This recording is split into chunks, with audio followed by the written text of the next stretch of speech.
Time for ETF Spotlight. Mike Santoli looking at financials with the sector snapping a 13-day losing streak after yesterday's stress test from the Fed and now leading the S&P. Yes, getting some relief today, Sarah. Looking at the banks in particular, in fact, different subsets of the banking sector. Look over the last 12 months, you'll see all the segments of banking have been slight underperformers with the S&P 500. You see the KBWB, that's basically the broad, large bank sector, 10.2%. The S&P is up about 13% over the last year. You see the regional banks obviously been the stronger one. That's the purest play on the domestic U.S. economy, on the yield curve, things like that, on short-term rates going up. I put the EUFN, that's the European Financial Sector Index, in there just as a comparison and really perhaps an indication of why the group has been weighed down, especially the large money center banks in the U.S. Seems like they kind of get thrown into the same bucket when of course, Deutsche Bank was dinged by the stress test here. On a year-to-date basis, it's a similar story. Underperformance. A lot of people thought financials and tech would have been the thing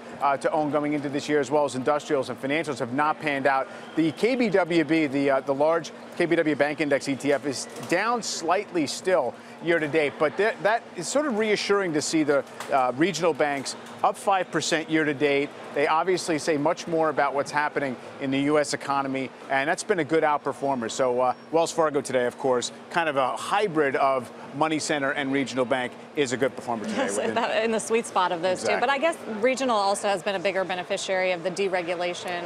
Without a doubt. Progress. Deregulation, the idea even that M&A might come back is another aspect. Right. What explains the weakness in Morgan Stanley and Goldman today? Yeah, obviously, it's just the Fed saying, look, you got to keep more capital inside. We're not going to let you distribute it out. And people had expectations that dividends and buybacks were going to go up a lot more than they are now.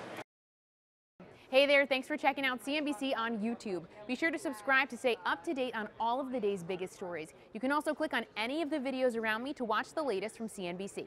Thanks for watching.